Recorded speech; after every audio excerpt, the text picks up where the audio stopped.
Hello students, in the previous video we started chapter 3 of history, program and achievements of the early nationalists. Now in this video we will start from demands of the early nationalists. So open your history textbook, page number 36. Demands of the early nationalists. The demands of the early nationalists may be studied under the following headings. Number 1, constitutional reforms. Reforms means changes. The early nationalists wanted a larger share in the government of their country. They believed that eventually India should move towards democratic self-government. However, they did not ask for immediate achievement of their goal as they feared that the government would suppress their activities. So underline, they asked for a larger share in the government, but they did not ask for immediate achievement of their goal. Why? Because they feared that the government would suppress their activities. Government here means British government would suppress their activities. They therefore aimed at winning freedom through a gradual process. They made the following demands. Number 1, abolition of India Council. Now the word is Indian Council. So do correction there. Abolition of Indian Council. Second, expansion of the Legislative Council and legislative assemblies both at the center and in the provinces. Increased in the membership of Indians by including some members elected by local bodies like chambers of commerce, universities, etc. in these councils and by giving greater powers to them.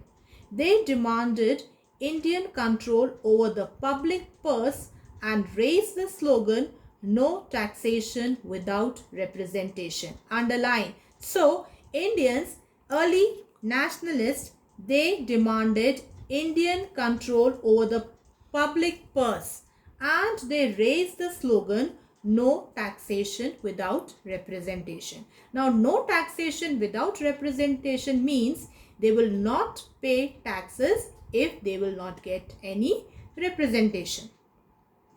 By the beginning of the 20th century, they made a demand for Swaraj or self-government within the British Empire, like the self-governing colonies of Canada and Australia.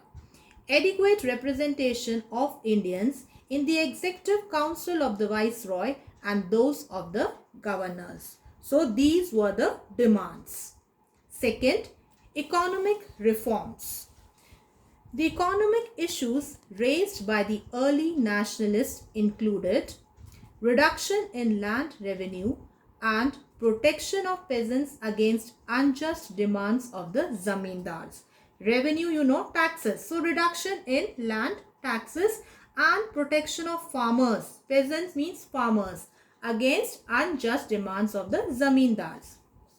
Reduction in expenditure on the army and the money thus saved to be spent on welfare activities such as health and education. An inquiry into India's growing poverty and famines. Availability of cheap credits to peasants through agricultural banks. Credit here means loans. So, availability of cheap loans to farmers. Development of banking, irrigation, medical and health facilities for the people. Industrial growth through trade protection. That means that a heavy tax should be imposed on imported goods and the government should give loans for the development of iron, coal, paper and sugar industries in India. So, government should give loans for the development of iron, coal, paper and sugar industries which were there in India. Total abolition of salt tax and the duty on sugar. Administrative demands. The early nationalists made the following demands in the administrative spheres. Demand for Indianization of services through simultaneous Indian civil service examinations in England and India. Now write down the meaning of Indianization of services. It means promoting Indian people to senior position in the civil services, giving them higher posts. Complete separation of the executive and the judiciary. They made this demand to protect Indians from the arbitrary acts of the police and bureaucracy. Increase in the powers of the local municipal bodies and reduction of official control over them. So increase the powers of the local bodies, municipalities.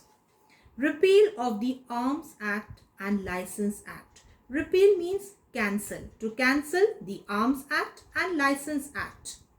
Wider employment of Indians in the higher grades of administrative services.